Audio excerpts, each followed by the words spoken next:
كان ماشي في الضلمة، مش حاسس بالمصيبة اللي مستنياه. فجأة ظهر له كيان غريب ملوش ملامح ولا صوت. قاله هات اسمك وهديك اللي بتتمناه. في لحظة كل حاجة في عقله اتمسحت.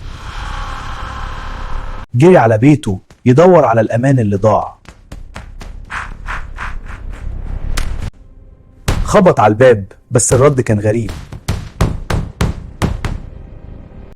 أمه بصتله برعب كأنها شايفة وحش. قالت له انت مين؟ اخرج بره بيتنا حالا. طردوه في الشارع كأنه واحد غريب عنهم. بقى صائد الأسماء، ملوش وجود ولا عنوان.